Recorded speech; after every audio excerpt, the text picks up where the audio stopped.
esse negócio de investimento em bolsa, isso deveria ser de família. As pessoas deveriam falar sobre isso em casa. Agora, você quer começar e está com medo? Sugestão.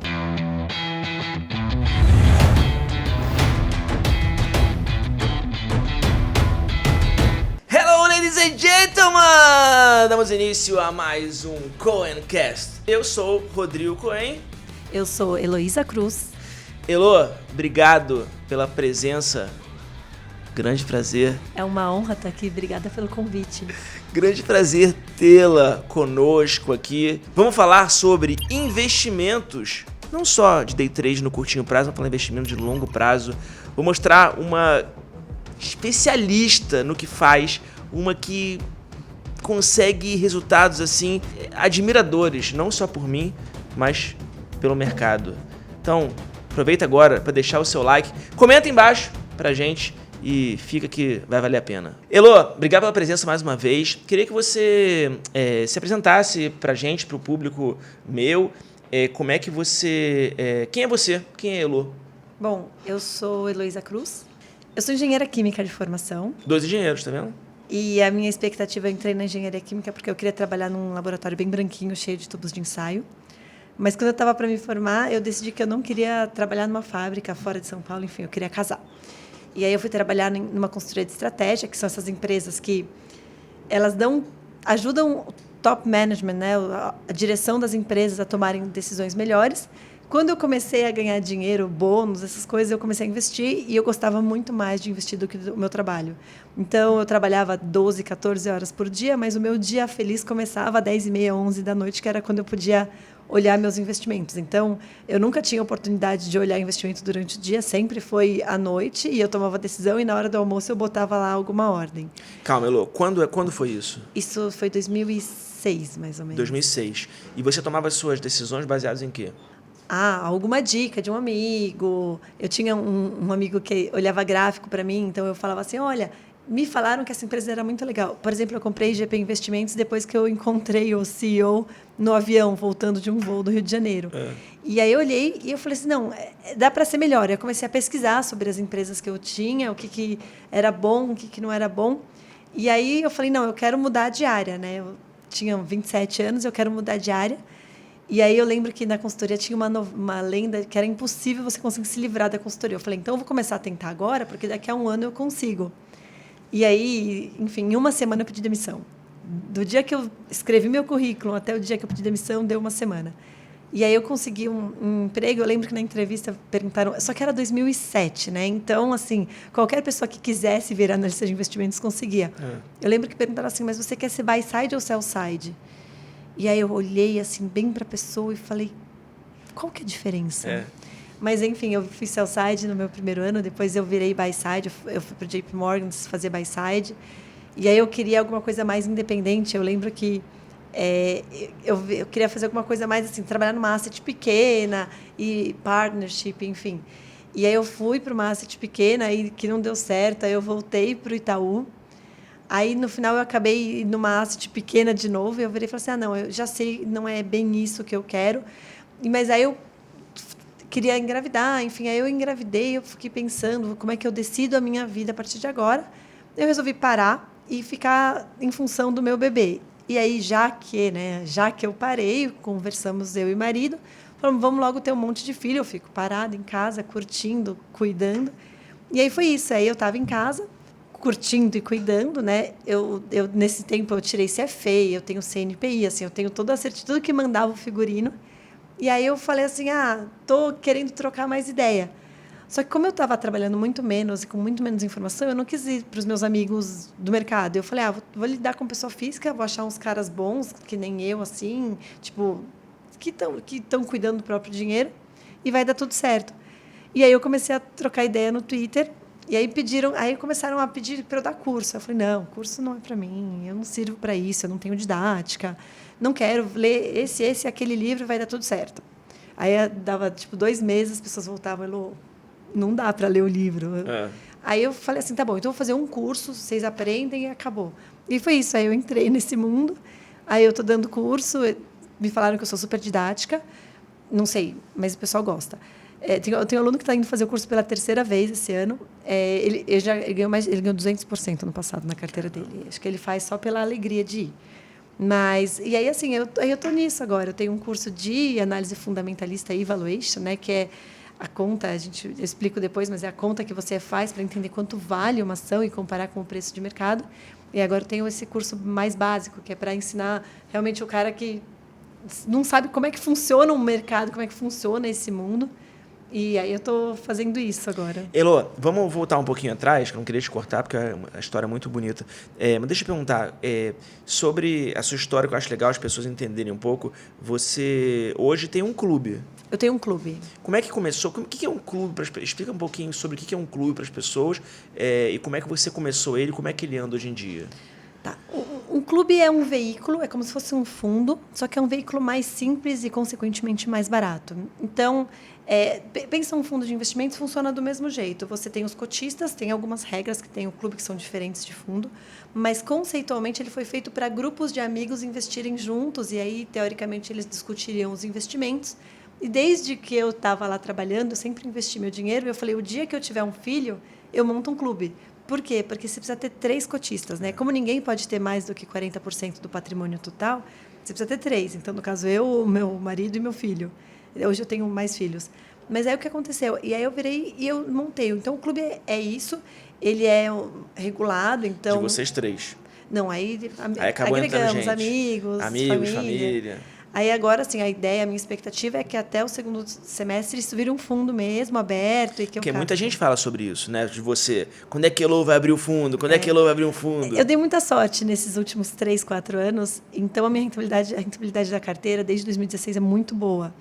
Então, mesmo com 2015, que eu tomei 30% para trás, acaba ficando acima de 40% ao ano. Sim. Então, a pessoa tem essa expectativa. O meu problema é que, como para as pessoas... O meu fundo chacoalha muito, né? Meu clube chacoalha muito. Ele sobe muito e cai muito. Então, ele tava... Tem uma volatilidade muito alta? Muito, mas assim... Mas por quê? Que é o perfil? É porque eu gosto de comprar empresas que estão fazendo um turnaround. Então, empresas que estão saindo de algum problema maior.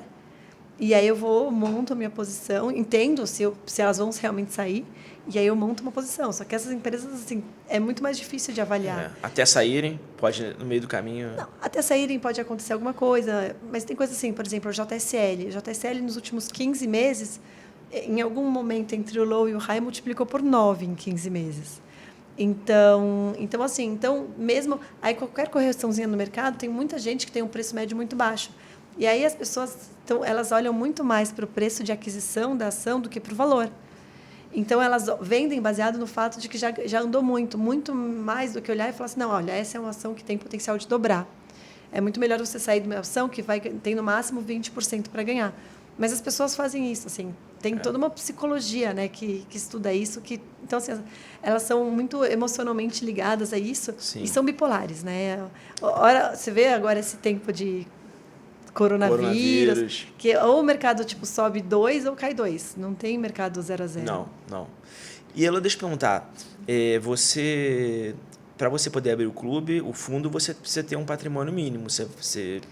Sim, para ter um clube hoje, assim, eu diria que com menos do que isso dá para abrir. Então, você consegue abrir a partir de R$400 mil, eu sei que você consegue, mas os custos não justificam. Não compensam. Não, até porque, assim, a grande vantagem do clube é diferir o imposto de renda, né? Pagar no resgate. E se você tem R$400 mil, primeiro que se você vai ter um clube, você precisa ter 3 cotistas. Então, se você só tem R$400 mil, digamos que ninguém tem R$200 mil. Se você está trabalhando com menos que R$200 mil, muito provavelmente, se você tem um perfil mais de longo prazo, você não vende mais do que R$20 mil por mês. Então, você está dentro da isenção. Então, não justifica você ir para o clube. E, além do que, no clube, né, como no fundo, você paga imposto sobre dividendos. Então, faz mais sentido ficar na pessoa física. E depois o fundo. Para você poder abrir um fundo, você também tem que ter um patrimônio bem mais alto. Né? Eu diria que pelo menos uns 3 ou 4 milhões de reais. Assim, mas com 3 ou 4 milhões de reais fica cara ainda a estrutura. Então, hoje ninguém foi atrás. Eu estou até, de alguma maneira, trabalhando nisso. Eu estou falando com algumas pessoas para ver se eu consigo ajudar a viabilizar fundos menores. Porque, às vezes, o clube é para gestão do patrimônio familiar. Sim. Mas, às vezes, a pessoa tem a pretensão de um dia virar gestor. Tem vários casos. Eu vou ser um deles, né? De o gestor que começou com o clube próprio, agregou amigos, familiares. Aí as pessoas começaram a pedir. Aí você fala... Porque hoje eu não cobro para fazer a administração do meu clube. E aí você vira e fala assim, não, justifica isso virar um negócio. Tem muito negócio que funciona assim. E são os negócios mais legais, né? Porque, no final, você está atendendo a uma demanda que já existe. Então, assim, aí nesse caso, eu acho que faz sentido, mesmo que esteja cara a estrutura de clube, o cara já começar como clube. Por quê? Porque você tem um histórico para mostrar. Você tem cota, né? Porque uma coisa é você ficar gritando nas redes sociais que ganha dinheiro, não ganha dinheiro. Outra coisa é você olhar e falar assim, olha, isso aqui é meu histórico. Mostrar, né? Que é o que os gestores, assim, eu fico muito tempo no Twitter e que os gestores falam assim, eu tenho cota, eu não preciso ficar... E você, no decorrer da sua trajetória profissional, eu acho legal, você falou que você tirou o CNPI e você tirou o CFA. Queria que você falasse um pouquinho, para quem está ouvindo a gente, muita gente pergunta sobre certificações, sobre quais são as certificações boas, se vale a pena ou não tirar. Teve um post desse no Twitter há pouco tempo, né? Que acabou gerando um pouco de... normal, né? E eu queria que você falasse um pouquinho sobre isso. Você tirou o CFA. CFA é a maior certificação de todas do universo no mercado financeiro. Então, queria que você falasse um pouquinho sobre isso. Tá. Com que eu enxergo as certificações? Eu vou dividir em 2 grupos, tá? Eu tenho a certificação que ela é a regulatória, então você precisa da certificação para exercer várias funções no mercado financeiro. Então, por exemplo, para eu virar gestora do fundo, eu preciso do CGA, que hoje eu não tenho. Na verdade, não tenho mais ou menos, porque como eu tenho o CFA, ele automaticamente te dá o CGA, eu só preciso preencher a burocracia, então é bem mais fácil. Mas eu não tenho a certificação. Então, hoje eu não posso cobrar pela gestão do meu clube ou de um fundo de investimentos. Então, assim, isso é uma certificação regulatória. Para você ser um analista técnico, você tem que ter lá o CNPI técnico. É o que eu tenho. Que é para você dar calls, né? Se eu quiser, eu posso hoje dar calls fundamentalistas, porque eu tenho o CNPI normal, né? O antigo. Então, assim que funciona a parte de certificação. E aí, se você quiser ser agente autônomo, tem uma certificação. Se você quiser recomendar investimento na agência bancária, você tem que ter lá o CPA 10, CPA 20, se for para cliente de alta renda. Então, existem várias certificações. Por quê? O que a certificação se propõe? A certificar que você sabe pelo menos um conteúdo X. E essas são as regulatórias, né? Que são da Anbima ou da CVM ou da Ancord, da APIMEC. E aí você tem um outro grupo de certificação, que são as certificações, vamos dizer assim, voluntárias. Ninguém te obriga a tirá-las, mas você vai tirar por quê? Porque é um selo bonito que fica lá na sua carreira. Então, você tem, por exemplo, o CFA, né, que seria o Chartered Financial Analyst, o analista financeiro certificado. Você tem, por exemplo, o CFP. Então, hoje os agentes autônomos estão correndo atrás do CFP, que é o principal selo nessa parte de gestão de patrimônio. Planejador financeiro. É planejador financeiro. E aí agora surgiu uma nova, eu descobri esses dias, que é do analista técnico, o CMT. Sim. Então, assim, obviamente, conforme as associações conseguem, elas vão criando novas certificações. Para bancar as certificações custa caro. Então, de CNPI eu pago quase R$1.000 por ano, de CFE é quase R$2.000. Então, obviamente, isso é um bom negócio se você conseguir criar um selo e uma coisa que as pessoas queiram ter. Então, tem esses 2 grupos. E aí tem muita gente perguntando assim, eu devo ou não correr atrás de certificação? Então, obviamente, se você quer ter uma carreira regulada no mercado financeiro, você deve correr atrás. Por quê? Porque, imagina assim, se você vai procurar um emprego e você quer ser analista fundamentalista de uma corretora, você vai precisar ter o CNPI. Então, se a corretora tiver lá 2 currículos, 2 candidatos idênticos, mesma capacitação, mesma formação, só que um já tem a certificação e o outro ainda não, ela vai no que já tem a certificação. Então, obviamente, é uma vantagem. E quando você fala essas outras certificações voluntárias, né? Você olha e fala assim, quando você vê, por exemplo, eu tenho o meu CFA, e quem conhece um pouco mais sabe que o CFA é super crítico na questão de ética. Então, por exemplo, se eu for presa porque eu matei alguém, não é um problema, mas se eu manipular o mercado financeiro e eu for julgada, condenada, eu perco o meu CFA. Então, é super tensa a questão ética. Então, fora que se eu passei no CFA, eu tive que tirar pelo menos quase 70% da nota. Então, Quer dizer que eu sei um pouco de derivativos, de renda fixa, de gestão de patrimônio, de gestão de fundos. Eu preciso saber risco, então eu preciso saber pelo menos um pouco de tudo. Então, assim, é um selo. Ela é necessária para você ganhar dinheiro no mercado financeiro? Não é. Então, assim, vários dos melhores gestores não têm CFA. E tudo bem. Você não, assim, só que, uma vez que o cara é consagrado, tanto faz.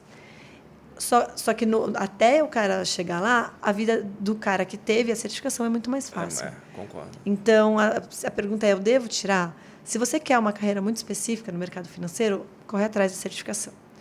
Se você quer só aprender a investir mais, ou melhor, eu acho que tem outras formas de você chegar lá, que custam muito menos tempo. Uma prova tipo CFA, ela demanda, para o título inteiro, cerca de 1.000 horas de estudo. É mais do que muito MBA. Em inglês ainda, para muita gente tem dificuldade, né? Em inglês, e assim, nas primeiras provas é teste, mas na última prova é discursivo, né? Então tem que escrever, não é só entender. Então, assim, é isso. Se vale a pena tirar, quanto mais no começo da carreira, mais vale. Eu acho legal, então foi a forma que eu fiz. No CNPI também teve as mesmas provas. Mas eu sei que, por exemplo, hoje eu sei mais de derivativos, mas pelo tanto que eu consegui fazer da prova de derivativos no CNPI, se eu tirei 2 foi muito. No CFA eu não teria passado. Então, eu acho que foi legal para justamente ter uma base mais completa de tudo que existe ali. Entendi, legal. Também eu venho da área de TI. E na área de TI eu também tirava todas as certificações, para mim era importante para poder, no meu emprego onde eu estava, poder crescer. Eu também sempre corri atrás disso. Sempre fui meio nerd, né? A gente acaba sendo um pouco, tem que estudar. Falam mal da gente, mas dos nerds, né? Mas os nerds acabam sendo chefes e ganhando mais do que os... Sabe que eu falo que esse mercado financeiro ele é tipo a vingança dos nerds, né? Porque todo mundo que você conversa é a mesma coisa. Eu era o nerdzinho zoado na escola, era a menininha de óculos e aparelho. Exatamente. Só que tá todo mundo bem, assim. Exatamente. Que legal que a gente se identifica nisso também. Eliô, me fala um pouco sobre da onde que veio a tua vontade pelo valuation, puder falar um pouco sobre valuation, que é o que você faz, né?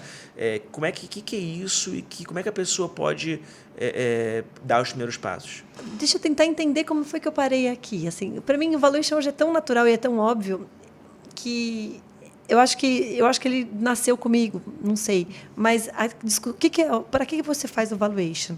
Porque uma vez que você entende quanto uma coisa vale, você sabe se você está pagando caro ou barato por ela. Então, no final das contas, assim, eu venho de família de classe média normal. Meu pai é médico da prefeitura, minha mãe é professora.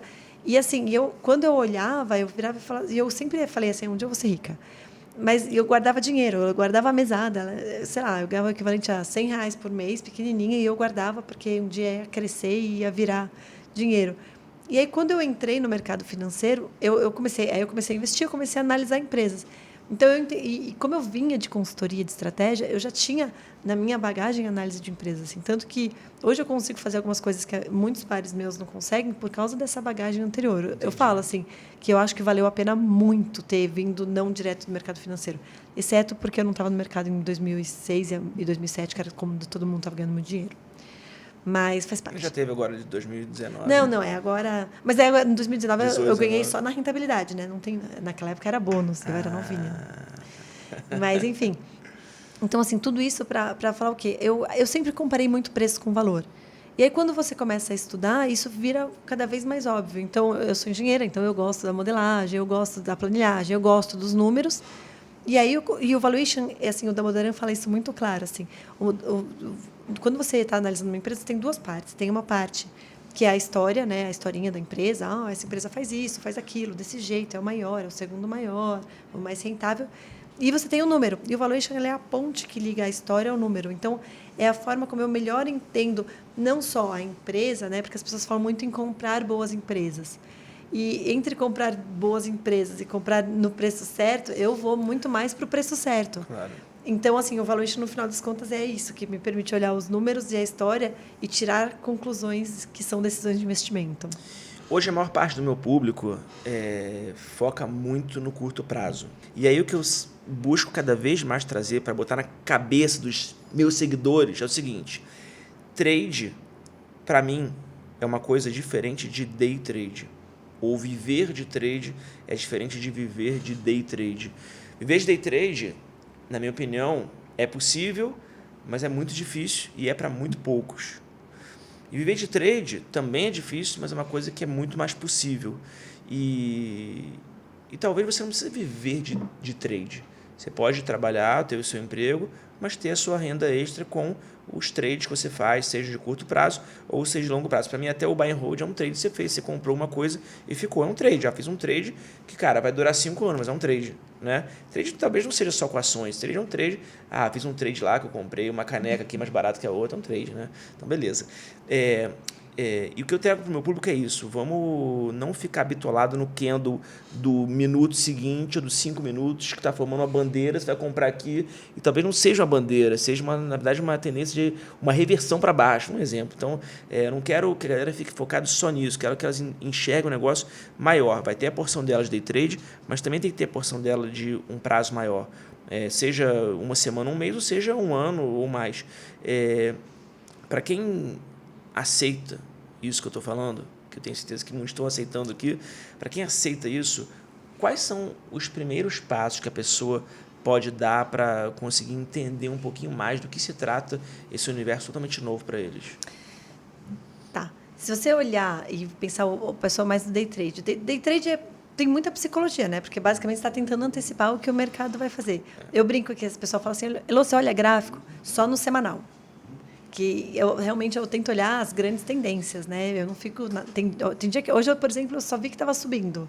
Eu vi que começou zerado e depois deu uma subida boa. Mas, assim, a pessoa começou a fazer trade, aí ganhou um a mais. Tá indo bem, ganhou um a mais. Os primeiros passos, eu acho que você precisa entender que aquilo que você está comprando são empresas. E nas empresas, as empresas têm negócios. Então, por exemplo, eu vou dizer uma que eu errei, e aí eu falei, já caiu, agora já era e continua caindo, que é CVC. Então... CVC hoje caiu pra caramba. Eu até pensei em comprar por causa disso. Então... Tá tenso. Mas eu avanço nela. Mas, basicamente, a CVC bateu lá seus R$64, tá 20 e poucos. E aí você fala assim, putz, perdeu 2/3. Eu comprei abaixo, eu comprei nos 30 e poucos, tá? Mas que foi isso, ela já tinha caído a metade. Eu falei assim, cara, a empresa ela é boa, ela tem seus problemas, mas ela teve uma tempestade perfeita. Então, o que é o negócio da CVC? São viagens. O público dela é tanto mais gente que está começando a viajar agora. Então, não é você. Você vai comprar, montar seu pacote, escolher seu hotel ou ver as revisões. Mas vai ter gente que vai querer comprar o pacote, acorda, só sabe o horário que tem que estar lá na recepção e o ônibus vem buscar, leva. Mais fácil. E aí o que acontece? Nessa hora, você vai olhar e fala assim, o que é o negócio do CVC? São viagens. Aí o que aconteceu? Ela tinha uma parte importante na Argentina, a Argentina meio que quebrou. Aí teve lá o problema de vazamento de petróleo no Nordeste brasileiro. E aí ainda tem alguma... De vez em quando ainda surge. Então, na época, foi tipo, meu Deus, ninguém vai para o Nordeste no verão. Até o pessoal foi razoavelmente bastante e, em geral, não teve problema. Por quê? Porque as populações das cidades, as comunidades resolveram se organizar. E aí, depois teve a questão da Avianca, né? Porque a Avianca era uma parceira grande dela, quebrou e ela ainda tinha emprestado um capital para a Avianca tentar sobreviver. Então, perdeu tudo. E quando você compra passagem para a CVC, você não quer saber. Você quer saber que você vai viajar no domingo, dia tal. Você não quer saber se a Avianca quebrou ou não quebrou. Isso aí. Você quer saber se a CVC vai honrar ou não o compromisso dela com você. A CVC que tem que se virar. Aí ela fez tudo isso. Aí, agora, coronavírus. Então, eu, por exemplo, eu peguei um voo ontem, voltando de Goiás, e, cara... Não é como era pegar voo antes. Você vira e você fica olhando para todo mundo, ver se o cara do lado vai tossir. E eu estava com as crianças, então é ainda mais tenso. Então, o que acontece é, as pessoas vão viajar menos. Aí, para fechar, como se já não tivesse ruim o suficiente, eles soltaram um fato relevante, acho que no sábado. Eu vi. Dizendo que...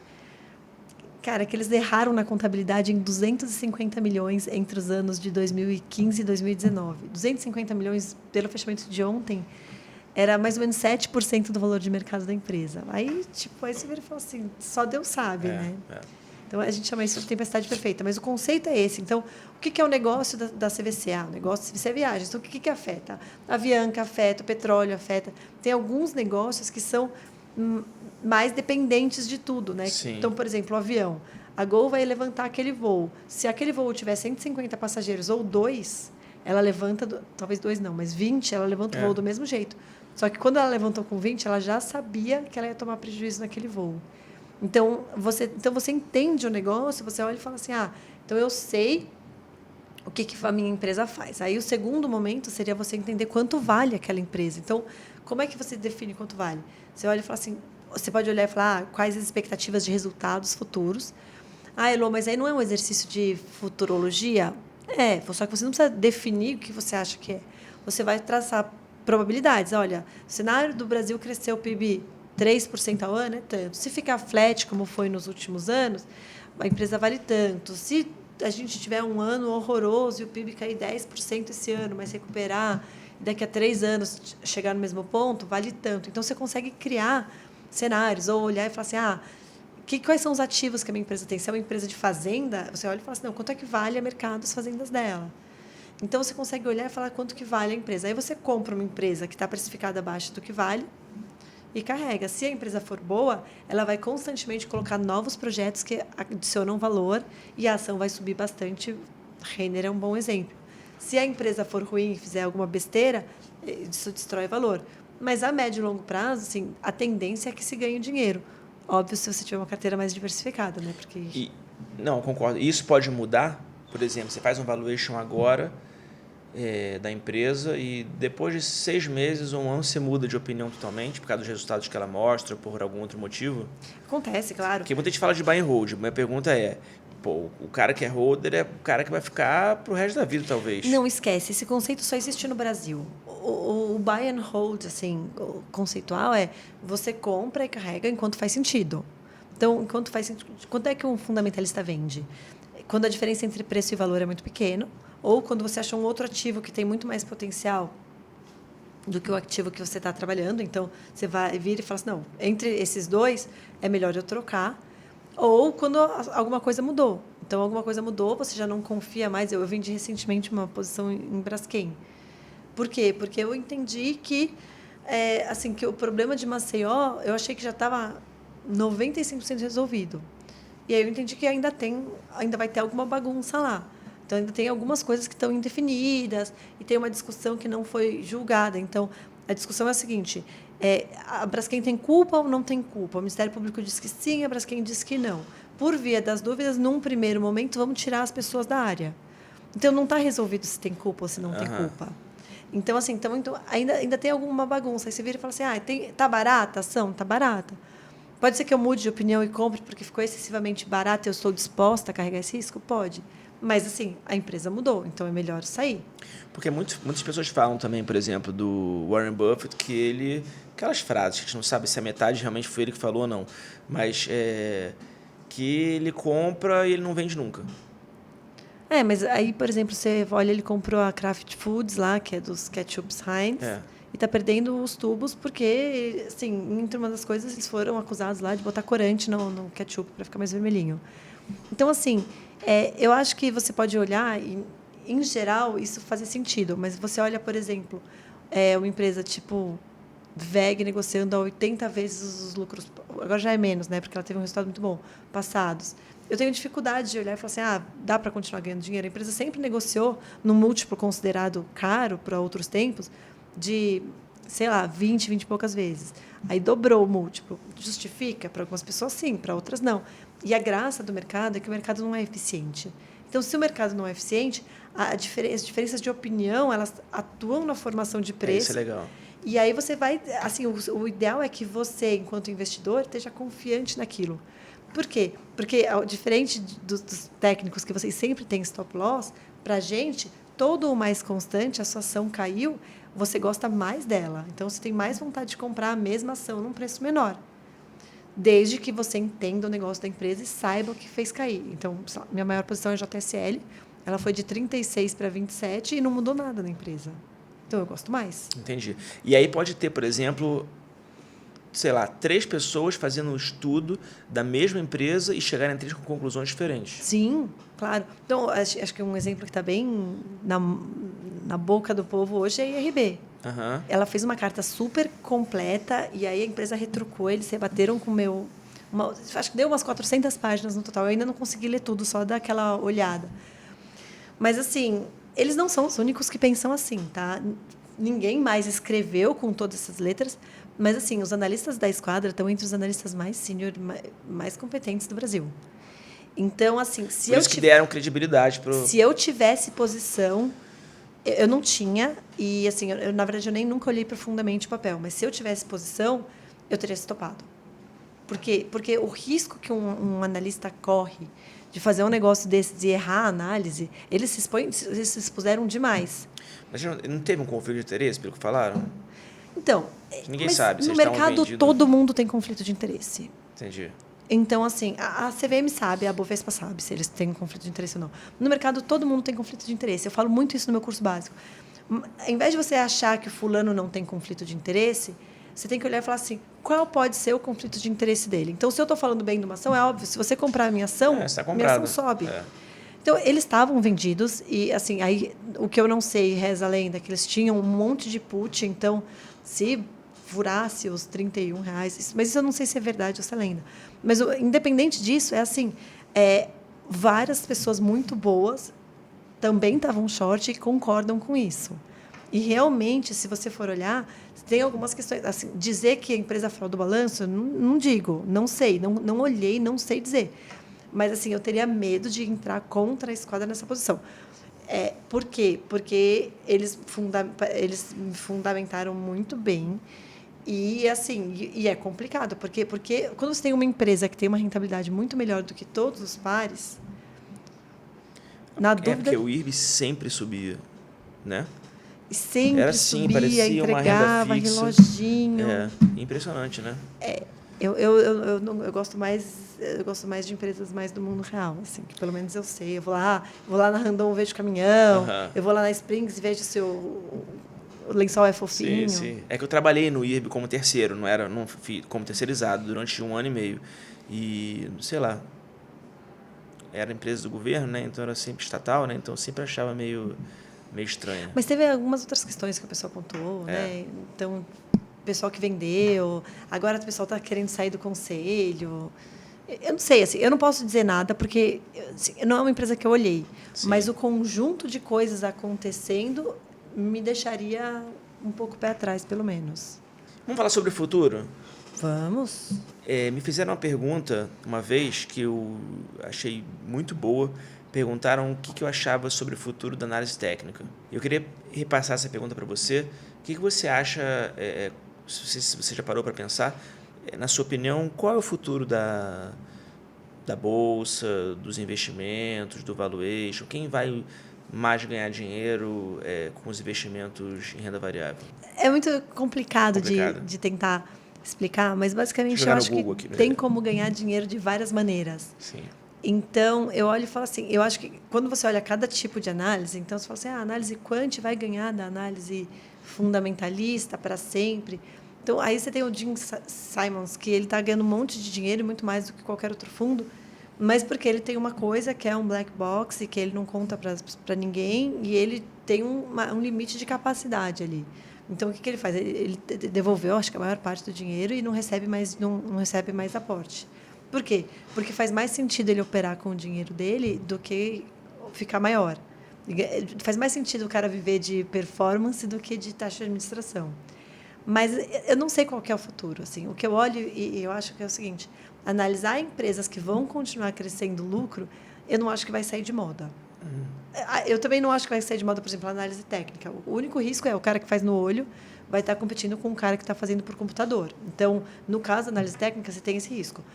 No caso da análise fundamentalista, você está olhando uma empresa, você vai estar competindo com o computador que olha lucro de todas as empresas do mundo. Enfim, mesmo que você consiga fazer isso, você faz numa velocidade diferente.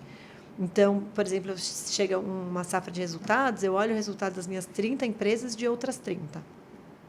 O computador olha da bolsa inteira, que hoje são só 400, mas pode ser que daqui a 2, 3 anos sejam 2.000. Então, o ritmo está muito... 2.000, acho que eu exagerei. Mas... eu passei o recado. Então, assim, o que eu olho eu acho que a análise fundamentalista vai continuar existindo. Eu, obviamente, acho que você aprender a lidar com muitas datas, né? O Big Data, programar em R, enfim, Python. Eu acho que isso vai agregar, então isso vai fazer parte. Mas aquela análise do buy and hold, não buy and forget, mas de comprar boas empresas no preço descontado, quando teve uma notícia muito ruim. Então, eventualmente, IRB, CVC, vai ter algum ponto que faz sentido comprar. Não sei qual é, eu tenho CVC, tá? Mas, assim, vai ter algum ponto que faz sentido comprar e que quem comprar ali vai ter uma boa rentabilidade.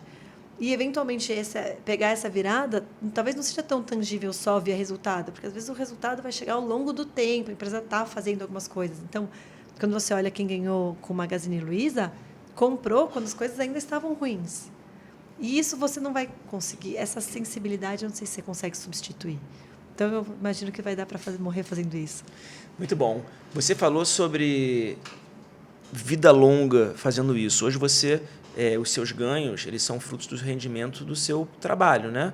Seu trabalho com o seu clube. Então, você consegue tirar a rentabilidade do seu clube para poder se manter, para poder pagar suas contas. Como eu estou dando curso agora, eu acabo...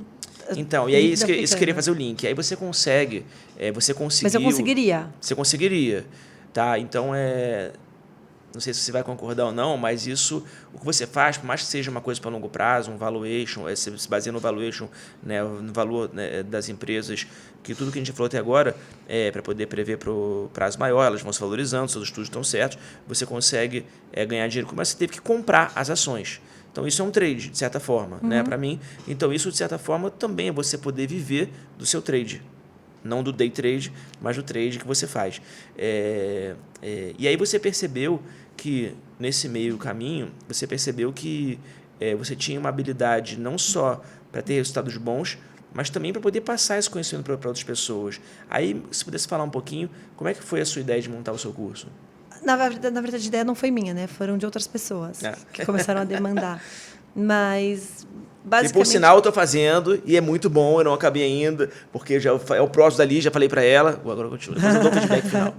Mas, assim, mas a ideia foi sem querer. Na verdade, quando eu entrei, né, quando eu comecei a falar mais no Twitter, o Twitter era bem desbravado. Então, eu cheguei antes da maioria no Twitter.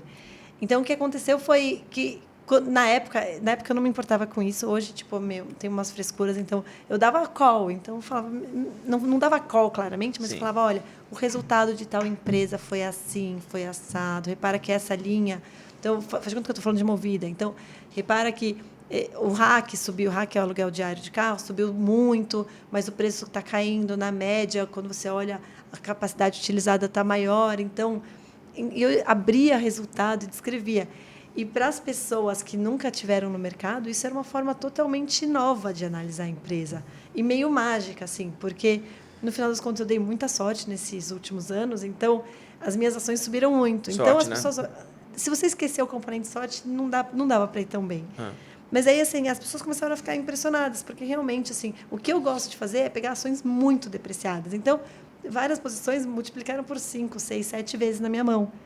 E as pessoas falam, não, Elô, você precisa ensinar a gente a fazer isso, né? E não tem um livro que ensine você a fazer análise fundamentalista. Por quê? Porque fica muito teórico. E a análise fundamentalista ela tem que ser muito prática. Então, quando você olha a análise técnica, tudo bem ela ser mais teórica. Você mostra um gráfico e não importa tanto o que é o ativo. Quando você olha a análise fundamentalista, você mostra o mesmo gráfico, você explica, olha, essa pernada aqui o resultado foi muito melhor, mas aí voltou tudo porque o mercado fechou, enfim... Então, você consegue olhar e aí você vai contando as histórias. Olha, o valuation, as pessoas, no bull market, as pessoas fazem valuation. Aí eu conto uma história que, logo que eu entrei no mercado, eu fiz um valuation de home. E eu coloquei no meu modelo que o volume vendido pela home cresceria para sempre, assim, pelos próximos 10 anos, 20% ao ano, 18%. E, assim, que era... Às vezes as pessoas olham, né, estão começando, e foi um dos meus primeiros modelos... E elas não têm muita noção de como é que você... E aí, então, eu comecei a explicar, e eu ia explicando isso no Twitter, enfim, eu tinha menos filhos na época, então eu tinha um pouco mais de tempo. E aí as pessoas começaram a falar, não, Elô, dá curso. Eu falei, curso? Não, eu não, arruma aí um curso. E eu não conhecia nenhum curso de valuation. E aí eu falei, enfim, agora eu preciso dar um jeito e correr atrás e dar esse curso. Aí eu montei um curso. Aí foi super legal o feedback. Eu falei, eu montei um curso para dar uma única turma e seguir a minha vida, que era cuidar do meu dinheiro. Mas aí foi super legal. Eu falei, então vamos lá, vamos dar curso. Aí eu fiz um curso de análise fundamentalista e evaluation, que era para a pessoa que já investia. Então, as pessoas perguntam assim, eu venho da análise técnica. Eu falei, ótimo, você precisa sabe tudo que você precisa saber para fazer esse curso. Porque quando veio um cara que nunca investiu, era um problema. E aí o que aconteceu? Aí começou a vir um monte de gente que não tinha base.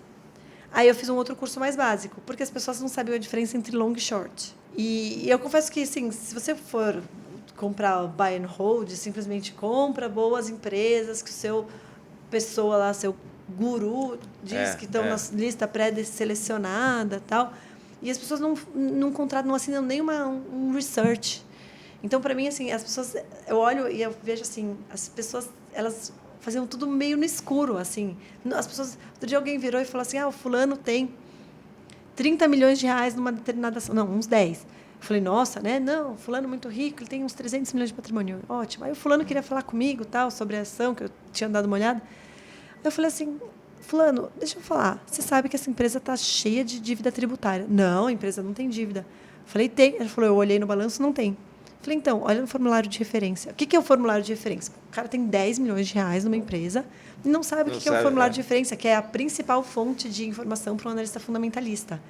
Então, assim, o que eu olho e assim, e não sou só eu, somos eu, você, todo mundo está fazendo um movimento muito grande de educação financeira, mas, assim, eu fico horrorizada de como a pessoa física operava no escuro. Então, a ideia é mais ou menos isso, foi sem querer, assim. Quando eu falo... Esses dias eu falei com uma amiga minha, que ela é minha madrinha de casamento, mas ela mora na França, então faz uns 2 anos que a gente não se fala.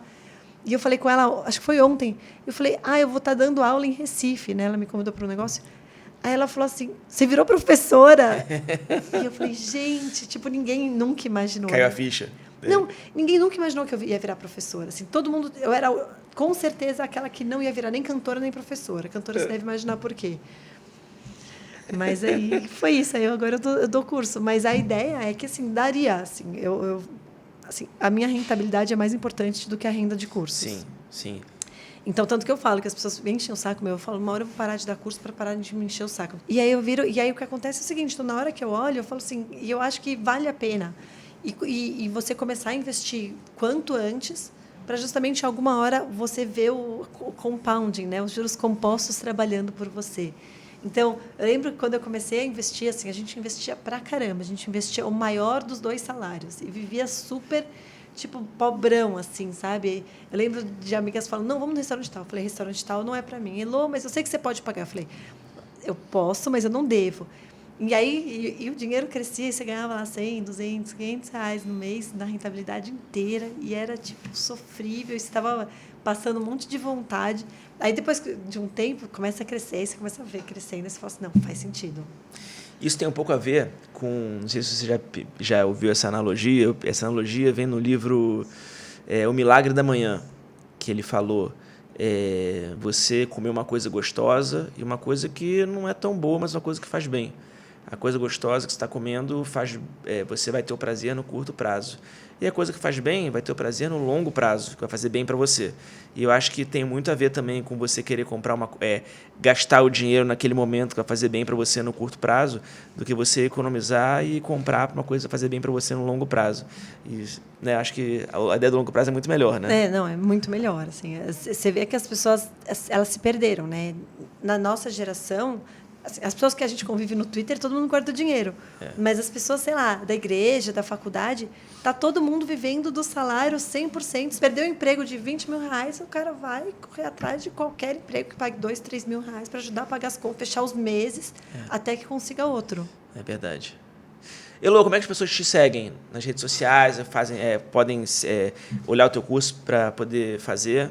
Tá, a rede social que eu mais, digamos, invisto tempo é o Twitter. Que é onde foi lá que eu te conheci. Que no Twitter eu sou Elô Cruz, Elô com H. No Instagram eu sou Elô Stoxos. Elô com H, STOXOS. Vamos colocar na descrição aqui. Tá bom. E no YouTube eu não sei, você procura Elô Cruz no YouTube e você chega em mim. Deve ter um jeito de fazer melhor, mas eu sou meio ruim desse negócio de redes sociais, tá? Eu não tinha rede social nenhuma até resolver a história de abrir o Twitter. Sim. Não, mas é assim excelente. Que me encontra lá. Mas faz muito bem. Pessoal, eu sigo a Elô e eu aprendo muito com os posts dela, que são realmente sensacionais.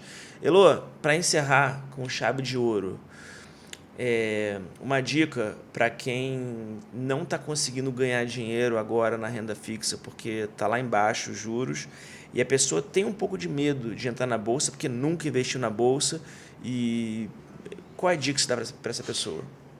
Eu diria o seguinte, a primeira coisa eu acho que esse negócio de investimento em bolsa, isso deveria ser de família, as pessoas deveriam falar sobre isso em casa. Mas você precisa entender a empresa por trás, porque às vezes a pessoa está com o dinheiro todo na renda fixa, mas na verdade ele é empresário, tem 3 ou 4 empresas, ou investe em imóveis, tem 3 ou 4 imóveis, e ele não está preocupado todo dia quanto vale o apartamento dele. E quando você olhar a bolsa como um negócio, olha como uma padaria. Padaria no mercado está bombando, ela está vendendo croissant. Então, a economia está farta, ela vende croissant. Na hora que a economia dá uma arrefecida, ela vende pãozinho e continua dando lucro todo o ano inteiro. Então, se você começar a olhar as empresas e começar a pensar nos negócios que elas são, e você virar e falar assim, isso tem uma possibilidade de me trazer uma liberdade financeira, eu acho que vai ficar mais fácil. Agora, você quer começar e está com medo? Sugestão.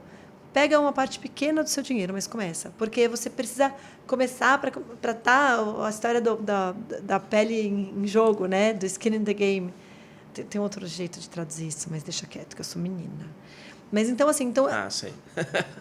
Então, a ideia é justamente você colocar pelo menos um pouquinho de dinheiro em jogo. Aí você quer fazer uma carteira, olha, se eu estivesse botando 30% do meu dinheiro, eu teria essa carteira. Faz na conta demo. Põe um pouquinho só na conta de verdade, para você sentir a oscilação. Mas eu acho que é o caminho natural. Por que em país desenvolvido tem 60% da população com dinheiro em bolsa? Porque eles entendem melhor. É só isso. Nota 10. Conversei aqui com Dona Elo Cruz. Sensacional. Muito obrigado. Siga ela é demais. E aproveita para deixar o seu like e comentar pra gente o que você achou. Faz perguntas que a gente vai ter o grande prazer de responder para você. Elo, muito obrigado. Obrigada, Rodrigo. Foi um prazer. Prazer todo meu. Até a próxima.